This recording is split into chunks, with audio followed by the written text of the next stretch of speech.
Pleasure to host you on Palisades Gold Radio today. Thank you very much. Excellent. Coming Friday, the reported 14-point MOU, Memorandum of Understanding between Iran and the United States, is getting signed, reportedly in Geneva, Switzerland. Now, Doug, I'm very curious to hear, what is your assessment of this leaked 14-point MOU? Would this be a strategic defeat for the United States? Or alternatively, are we on the correct path to a durable peace in the Middle East? Well, like Richard Nixon said many years ago, I'm glad you asked that question. Let's start at the beginning. First, I want to say something about the larger strategic picture, because yesterday evening I was invited to go into D.C., and a friend of mine said, will you come in and talk to some of my business partners?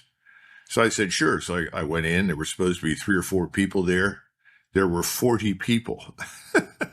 And I said, what are you doing? He said, well, these are all people that we do business with. And I said, well, why do you want me here? He said, well, I want you to talk about the strategic position that we should take.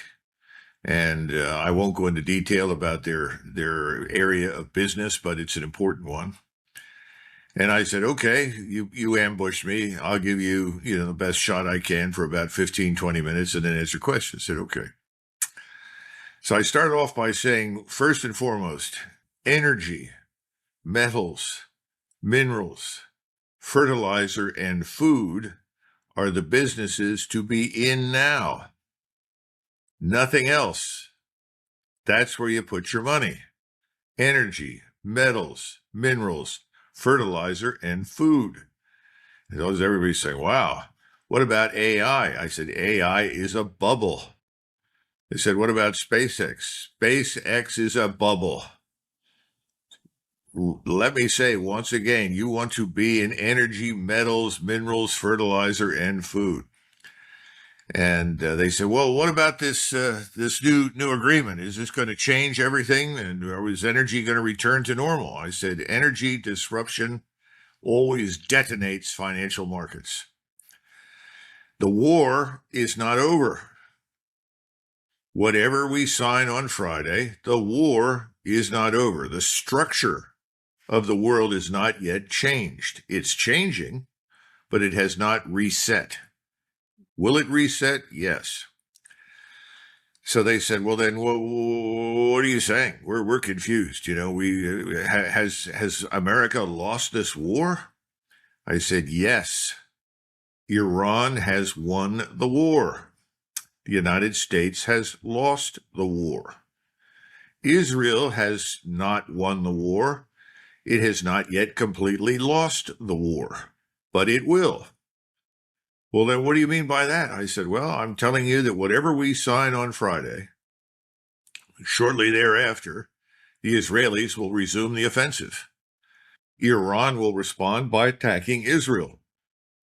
They said, oh, no. I said, oh, yes. They said, well, what will Washington do? I said, well, I can tell you what Washington will do. The pressure on President Trump to re-engage in support of Israel will be overwhelming. He will be pressured to re-engage. They said, will he re-engage? I said, yes, I think he will. He'll probably say, okay, we're going to go in here. We're going to try and help the Israelis. But then he's probably going to say, we can't stay in this. We cannot stay in this. And whenever he goes in and whatever he does with our armed forces, once it's been done, he's going to say, I've done all I can't do any more, and then he will begin disengaging. And everyone was in a state of shock. Said, so you mean the United States Armed Forces have lost? I said, yes, absolutely. This was inevitable. There's an old expression, a ship is a fool to fight a fort. You could have brought the entire United States Navy along with the naval power of all of our allied nations, and we still would have lost. The topography, the geography, all of it was against us. And the Iranians have mastered the real revolution in military affairs. That is, they've linked all the space-based and terrestrially based surveillance, intelligence, reconnaissance platforms to these thousands of ballistic missile platforms and cruise missiles and unmanned systems. and we can't possibly destroy them all, and they can reach all of us long before we reach them. And we engaged thinking that we could do all of this without ground forces. And then we decided, well, we may need ground forces. And we discovered something we've all known for a long time. We don't really have an army. We have a gesture, not the real thing. So everybody was very depressed at this and said, well, where do we go from here? Well, I said, short term, you've got to be prepared for the price of oil to go back up again. Remember, we had this the last couple of days, we've had this sort of drop in oil prices.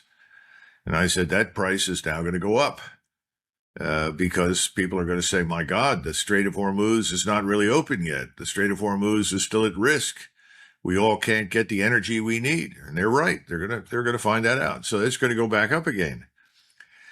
Will it ever come down? Well, it's going to take some time because, first of all, you're going to extract all the oil that you can, and you're going to put that oil into your strategic reserves. We will do that. The Japanese will do that. The Chinese will do that. Everybody will do that in the advanced world. And in the developing world, especially the global south, where there were no reserves, they're going to build reserves. So the demand for oil, the demand for liquid natural gas, the demand for all the energy that can be created is going to dramatically outstrip the supply. And as long as there is more demand than supply, the price of those things is going to go up. And somebody said, well, what else? I said, well, we talked about coal. The Indians, the Japanese, the Chinese are all going to run their plants on coal. If you're in coal, you're very smart and you want to deliver as much of it as you possibly can because the world needs it. And a lot of that coal will be liquefied. Some of it will be thrown straight into the furnace and burned to power plants, but a lot of it will be liquefied. I said, in addition to that, nuclear power is going to be on the agenda. And the states which have maintained their nuclear power stations are very fortunate. The French have done that. The Germans were very stupid. In their fit of green extremism, they destroyed everything. Today's episode of Palisades Gold Radio is proudly brought to you by our parent company, Palisades Gold Corp, Canada's leading junior resource investment vehicle, trading on the Toronto Venture Exchange under ticker symbol PALI, with equity and warrant positions in over 200 companies, ownership of mineral projects and royalties, and a significant stake in newfound gold.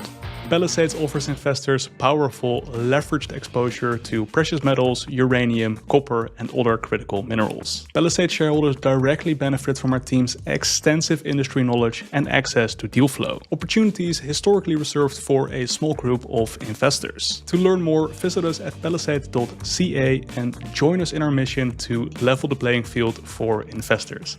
Now, back to the show. And, what are you going to do? You're stuck. You have to go back to whatever you can find in the meantime. But in the meantime, what you have is all you're going to get because it takes time and capital to build refineries. It takes time and capital to drill. It takes time and capital to mine.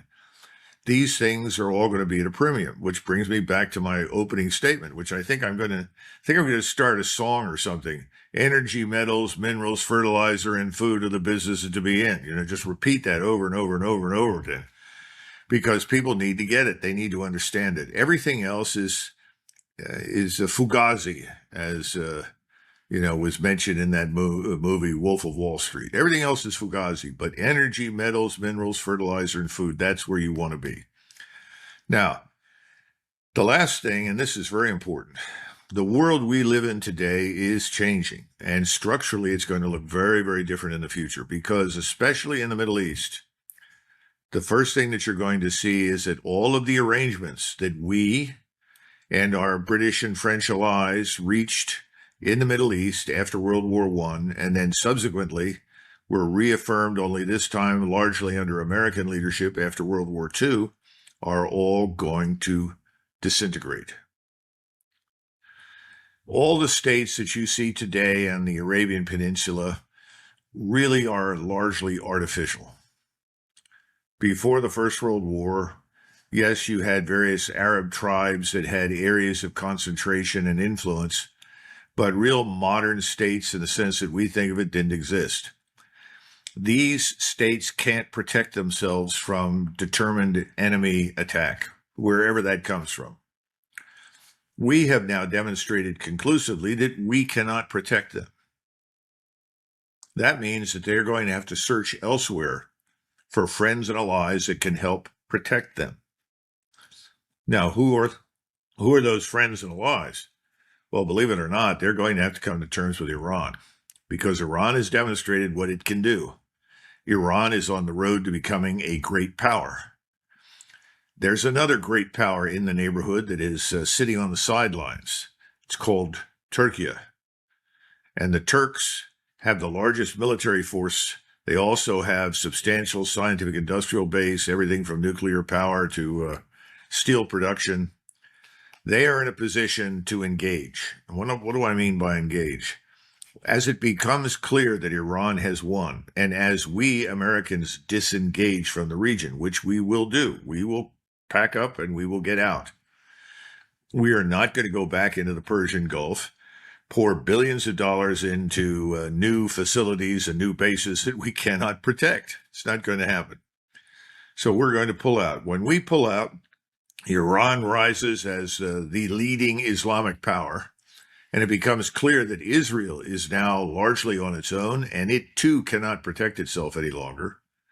The Turks will engage. What are the Turks going to do? Well, they're going to crush the Kurds. That's a permanent thorn in their sides. They want to get rid of it. Guess who else wants to be done with the Kurds? Iran. So you will have initially an alliance of convenience between the Iranians and the Turks regarding, mutually shared threats. And that one threat that they would like to dispose of quickly is the Kurdish threat. And the Kurdish threat would not exist were it not for us, and more important, if it were not for Israel. Now, what happens to Israel? Well, my experience over there tells me, and I've been over there several times since 1999, that there are Israelis who are just as committed and determined to fight for their country as I am for mine or you would be for yours. But they're in the minority. And the majority of Israelis will say, that's it, we're leaving. Why would they leave? Because they will not live in an Israeli state that is assimilated into the region. In other words, they will not live under arrangements that they cannot dictate, that they cannot control, and that they cannot dominate. And if they can't dominate and control the region that they live in, thanks to us and our influence and military power, they'll go somewhere else. Now, where will that be? I have no idea. More than a few Israelis tell me, well, if it gets that bad and we can't overcome the Turks and the Iranians and everybody else, well, we'll go to New York City. Well, that seems to be off the agenda now, given the Muslim mayor of New York City. So where will they go? I suppose they could go to Miami. They can go to Argentina. There are other places they can go besides that. But my point is, the truth is out there, and the truth is telling us that long term, right now, as I see the forces developing across the region and around the world, there's no future for Israel in the Middle East. That doesn't mean they're all going to die. It means exactly what I said, that over time it will vanish. Now, what about the rest of the world? Well, the rest of the world has watched what has happened to us, Stein, and they've said, well, these Americans have turned out to be incapable of coping with this new revolution in military power. They can't protect us. That means if you're in Japan, we can't protect the Japanese. If you're in Korea, we can't protect the Koreans. If you want to start a war over Taiwan's independence, you can't protect Taiwan. So that means we're probably going to be invited to leave most places where we currently garrison. In other words, this American military hegemony, which has become global in the last 80 years, is going to go away. Now, we've already seen the outlines of this departure in Europe. It hasn't gone, full-fledged in the sense that we're currently pulling forces out of Europe. But I think the handwriting's on the wall. We can't protect Europe from the kind of military power that we've seen employed in Iran, and the Russians have plenty of it. The Russians are actually the original creators of this ISR strike capability. You've got to go back to the 1970s. You look at the work of Marshal Ogarkov and his brain trust, especially Mahmoud Gareev. These men put together everything that you've seen in Iran, only they envisioned something even more powerful and profound, and that was orbiting around the planet, which means that we're probably going to see either new treaties or agreements regarding what can happen in space, or if we're very stupid and we refuse to cooperate with these new treaties and new agreements, then we'll see enormous weapons platforms appear in space, which can target as instantly as anything you've seen in Iran, anything that comes within 1,000 miles of anybody's territory. In other words, what I'm trying to say is that we usually treat military power as something separate from everything else. But in reality, military power, economic prosperity, science, technology, all of these things are inextricably intertwined. We no longer have a monopoly on many of the things that we've enjoyed for the last 80 years. And these things are proliferating. And it's not just Iran. And the point is, you cannot do business in the future if you're an American the way you did in the past, which also suggests that we have to turn back to the economic sector. And that brings me back to where everything started. And I tried to explain to these gentlemen, and they're actually sort of on the periphery of this, but energy, metals, minerals, fertilizer, and food are the stuff of everything. Everything. You can't operate as a civilization without those. If you can't secure those, if you can't develop those and expand those and cultivate those, you're going to go under. So I think what will ultimately happen long term is that we'll come home to the United States. We'll come back to the Western Hemisphere, and we will focus on exactly those things. And once we have regained much of our prosperity, I think we'll begin to look around at the rest of the world. But for the moment, I think we're going to be very focused at home. And that's a good thing, because we haven't focused there for a long time.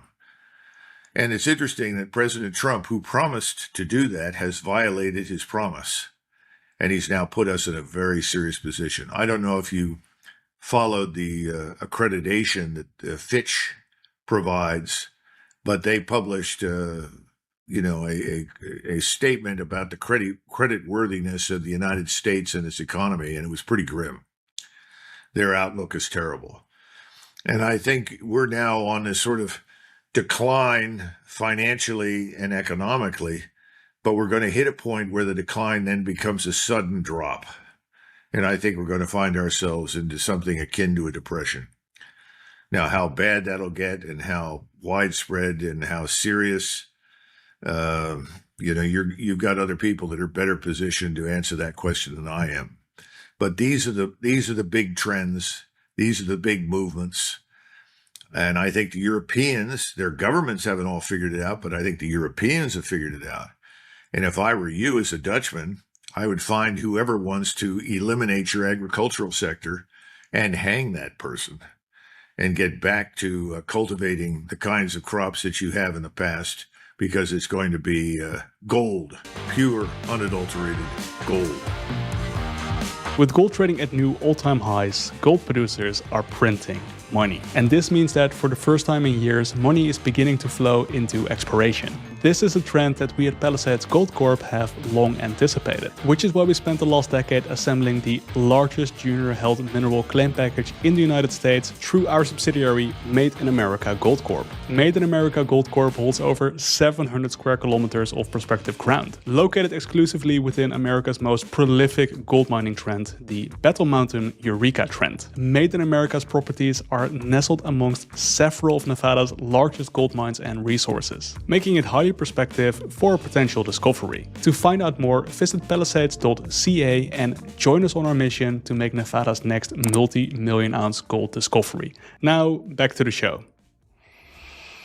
Incredibly dark future on the short term that you're describing here. Now, the pathway of this MOU falling through and return to war seems clear. It seems to be Israel's presence in Lebanon. I'm curious to hear, what is the pressure behind Trump for signing this 14-point leaked MOU. As perhaps you already mentioned earlier, the administration has been incredibly successful at suppressing oil prices, or at least talking them down and keeping them at low levels thus far. So where is Trump feeling the pressure from right now to sign this MOU that seems like an admittance of defeat? Well, he knows he knows three things. First of all, the Strategic Petroleum Reserve is being drawn down very quickly. Depending upon whom you want to talk to, whether it's Steve Hanke from Johns Hopkins or was it Grundlage in the bond market, or Ray Dalio, any of these people will all tell you the same thing. We're drawing that down, and we're going to get to the point where we cannot draw it down any further by the fall. Now, that could come earlier. It could come at the beginning of August or end of August. So that's the first thing. He knows that. All of our refineries right now are operating at peak performance. We have not built a new refinery in over 25 years. So we can't refine any more than we've already got. People are bringing us their oil to refine. But pretty soon it's going to be very difficult for us to refine the oil and export it. And so we may see a situation where the president intervenes and bans any more exports because of the position we're in with the Strategic Petroleum Reserve. Those things have an impact. You disrupt the energy markets, the financial markets react.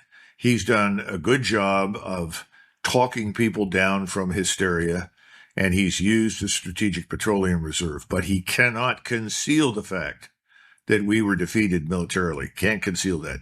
He cannot conceal the drawdown in the Strategic Petroleum Reserve. Now, there are ways to work around the Strategic Petroleum Reserve. What are those ways? Well, you have these shadow fleets that move oil in and out of various places. And you have alternative ways to get it out of the Gulf. You have the pipeline across Saudi Arabia that I've driven up and down that goes from east to west over to Yenbo and elsewhere to be tanked up and moved out. But all of that is very, very fragile. And you can only do so much with the alternatives to oil and gas at this point. You can't completely supplant them or replace them. We're not going to suffer as badly as perhaps other countries, but everybody is in a very similar position in that regard. And we've talked about the fertilizer problem, the absence of sulfuric acid, which means that you can't refine a lot of the minerals that you need to, the absence of nitrogen, you can't develop the fertilizer. All of these things continue to plague us. We're seeing record bankruptcies in the agricultural sector. He knows that. And finally, he knows that inflation has continued to climb. Wars breed inflation, which is one of the reasons he never wanted the war to begin with. Remember, after the first sort of 12 days, we had this B-2 demonstration of dropping bombs on various things, and President Trump said, "War's over. It's over. We've destroyed everything. It's over. Go home." What happened? Well, Israel wouldn't end the war.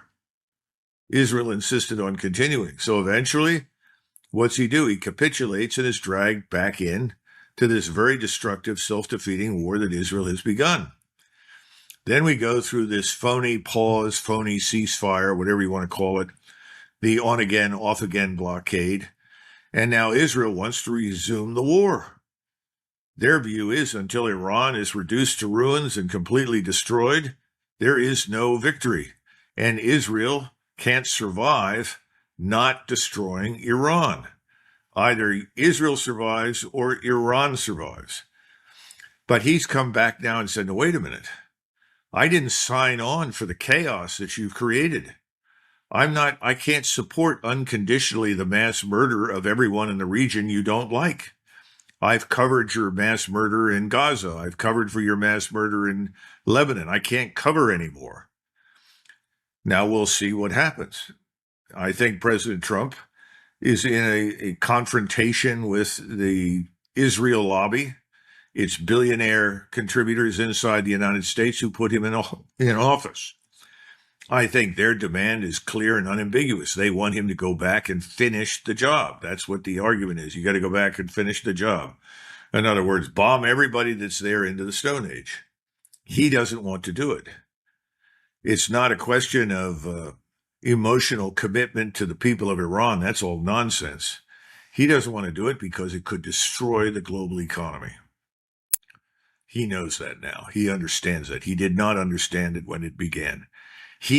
No one ever briefed him on the probability of the Strait of Hormuz being closed, of our probable inability to reopen it, and the terrible consequences for the world economy. I don't think that was ever made clear to him, but he understands that now. And he understands that that cannot continue.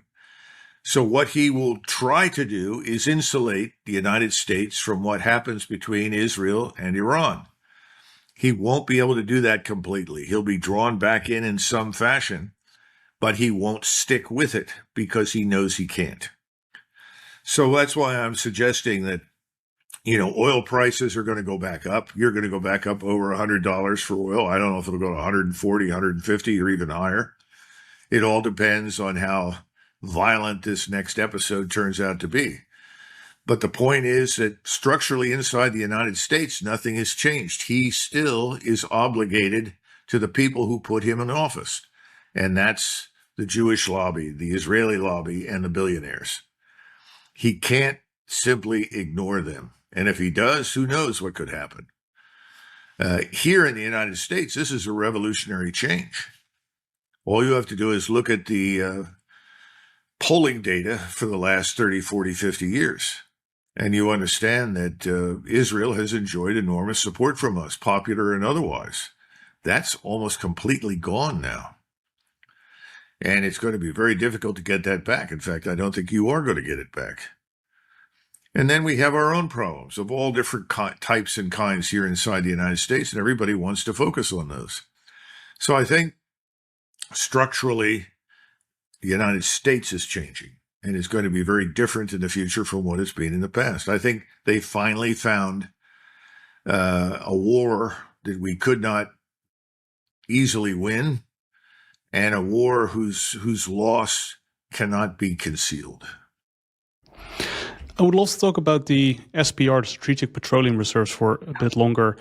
Of course, they are draining significantly faster now that oil is being talked down to around $75, $78 a barrel as we're speaking right now, compared to in a scenario where it would have been at $140, $150 a barrel, as there would at least be a little bit of demand destruction. Is that a strategic mistake by the Trump administration, as a petroleum reserve that's not really a reserve any longer as it's emptied is no longer strategic? Yes, I agree with you. But I think the whole war is a strategic mistake because it's revealed that we are vulnerable. We are not invincible. We are not the almighty force on the planet Earth and never were. That's always the case. If you claim that you're the most powerful, that's the first indicator that you probably aren't. Britain went into World War I thinking that it was the most powerful state on the planet. Discovered pretty quickly it wasn't. We came in and rescued them from certain defeat at the hands of Germany and Austria. The point I'm trying to make is, had we not engaged in this war, very little in the world would have changed dramatically for many years. These changes that we're discussing, this movement of wealth and power in many respects from the West to the East, just as this began in 1492 with the movement of wealth and power from the East to the West. This was going to happen at some point. It was going to happen because of a lot of poor decisions that we made and our European friends have made regarding their economies and hollowing them out, exporting, manufacturing, and all this kind of thing. It was going to happen. But all of the bad things that were already in the mix have now been dramatically exaggerated. And the speed with which the changes are now going to occur has been greatly accelerated. In other words, everything is magnified out of all proportion to what it would have otherwise been. So I think we're going to see all these changes, strategic, economic, military, all of these things are now going to sort of sweep across the planet. Can we adjust to it? Of course we can adjust to it. This is not the end of the world. It's going to be very inconvenient. It's going to change the way we see ourselves and the rest of the world. But it's not the death knell of the United States any more than what's been going on is the death knell of Europe. Things will change again. Europeans and we are going to come out of this fog that we've been wandering around in, and we will regain some sense of ourselves and focus on what we do best. And that's ultimately what every country needs. It needs a competitive advantage. And the Europeans and we will find our competitive advantage again. But in the meantime, it's going to be very painful. And I don't think Donald Trump recognized that by engaging in this war on behalf of Israel against Iran, that he would precipitate the kind of destruction and chaos that has ensued. But I think he knows it now. And so even when the Israelis attack and the Iranians respond, he's going to try and limit our involvement in any way that he can, because he doesn't want the strait to be closed again, even though temporarily that may turn out to be the case. And talking about agriculture for a second, you mentioned earlier sulfuric acid, sulfur, that's currently trading at all-time highs, well above the previously set all-time highs. However, I was very surprised to find that urea, one of the big inputs for agriculture, is actually trading at pre-war levels, even though all the destructions. When we try to get a full sense of the agricultural complex, has a large part of the crisis that could have been averted? Well, you see, this is something that people don't know at this point. They're hopeful that it has. But we haven't really experienced the first set of effects that came with the earlier closure of the Gulf. In other words, it takes time for these effects to be felt. Now, I have a lot of connections to India at this point, and my Indian colleagues tell me that the United States, which has usually been favorably viewed by India, is now very negatively viewed. But India was always very pro-Israeli, at least in part because of their opposition to their Muslim neighbors. But right now, Israel is regarded as practically a demonic influence in the world. They see it as responsible for this entire catastrophe. India was not prepared. So the situation in India is pretty dire when it comes to energy and agriculture and so forth. I'm sure that anybody who has any fertilizer anywhere in the world to sell could make a fortune if they can transport it to India right now. And I think that that's going to be the case in many places. So we haven't seen, the first wave. It's sort of like standing on the ocean. And you know what a tsunami is. And the first thing that happens is that the water moves out and the tsunami builds up and then starts to move in. I don't think the first tsunami has struck yet. So that's the best way I can put it. It will hit. The question is not, will that strike and will we survive it? Yes, we'll survive it. It's going to strike. It's going to make us all miserable. The question is, do we get another one? In other words, do we continue with this war? Once this initial agreement is signed and everybody celebrates and it breaks down, as it inevitably will, because the Israelis don't support it and don't want it, is there another tsunami coming too? Does that make sense? That's sort of the way I look at what's happening now. We're only beginning to feel the effects, and we're doing everything we can to mitigate those effects, as you would expect. But you can only do so much. And the question is, do we get another? I don't know. It's too soon to tell. I am hopeful that if President Trump relents and goes back in again in support of Israel against Iran, that it will be limited and short. Because if it's limited and short, we might be able to avoid an even worse catastrophe. What would that even worse catastrophe be? Would it be a ground component to it? Oh yeah, massive. Oh no ground force. No, there's nobody to send. The Israeli ground force is in disarray. In fact, inside Israel, the situation is very chaotic. You have the Israeli Defense Force on the ground cooperating with settlers on the West Bank to attack and drive out Christians and Muslims to destroy their villages. You have unchecked violence against people in Gaza, as always. You have a lot of violence inside Israel between Israelis who are fighting over what they think should or shouldn't happen. That is something that escapes everybody's view because we don't get a true picture through the mainstream media. But I think what we have to do is we're going to have to deal with the first effects. I think that many governments are working hard right now to prepare for those first effects. And remember, a lot of our strategic petroleum reserve was not used up within the United States. We sent a lot of that to Japan and other countries. Because remember, when we started this war, we did not consult with any of our friends or allies. So, we've done what we can to try and mitigate this, not only at home, but also globally.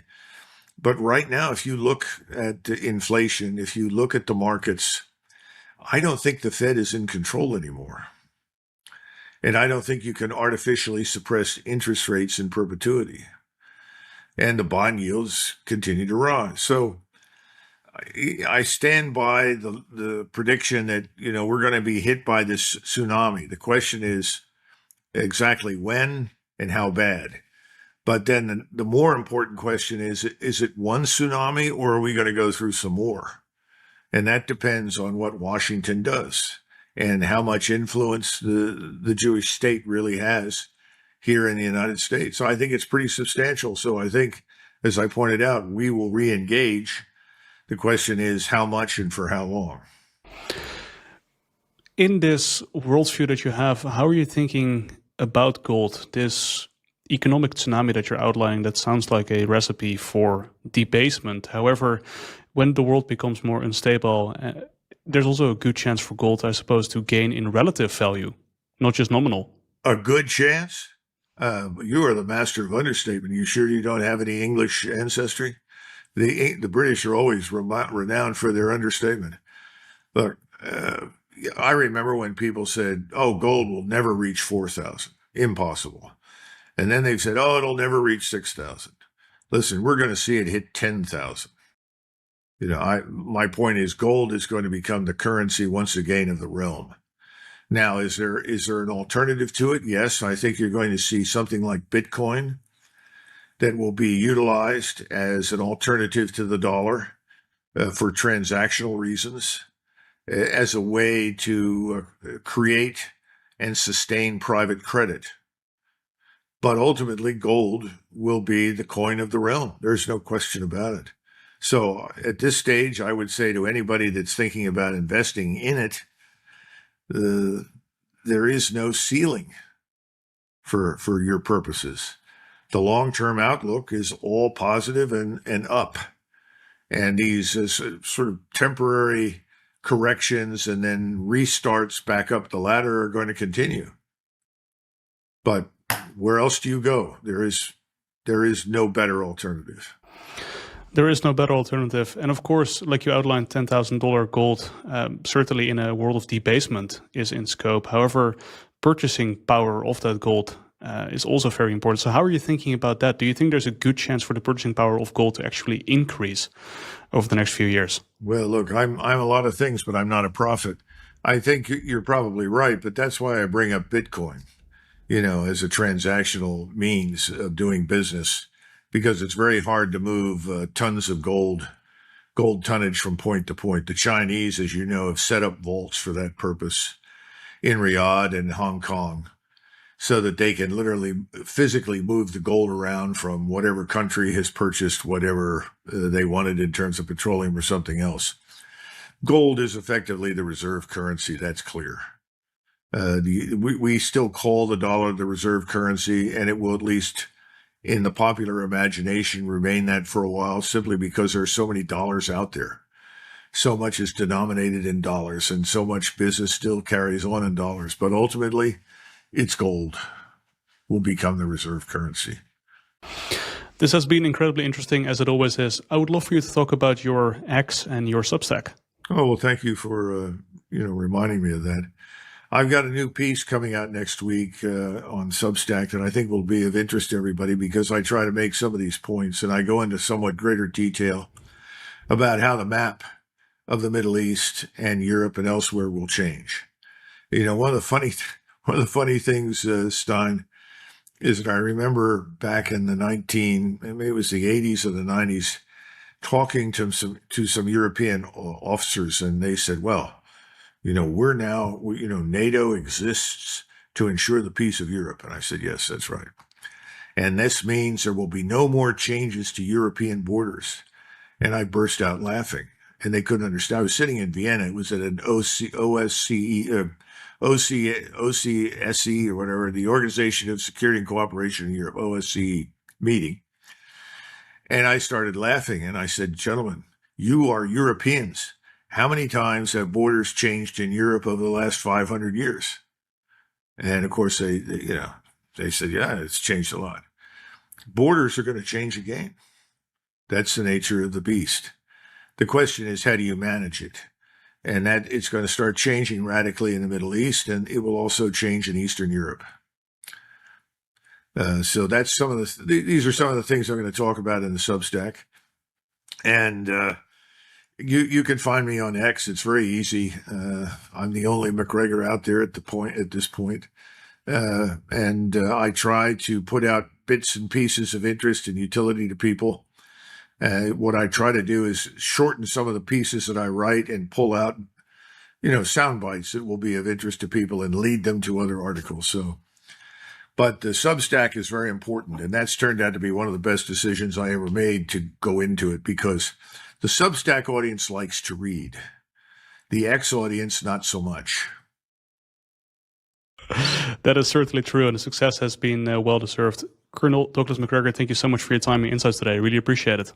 Thank you, Stein. I appreciate it very much. This podcast is for general information purposes only and does not constitute investment advice, an offer, or solicitation to buy or sell any securities. The views expressed are those of the host and guest and do not necessarily reflect the views of the company or their affiliates. Guests on the show are not compensated for their appearance. Certain discussions may include forward-looking statements subject to known and unknown risks and uncertainties that could cause actual results to differ materially. Listeners should do their own research, consult a licensed financial advisor, and not base any investment decisions solely on the information discussed. For a full disclaimer, please visit our website, and for full disclosure and risk factors of any companies referenced, please see full available disclosure and risk factors on their CEDAR Plus at www.cedarplus.ca.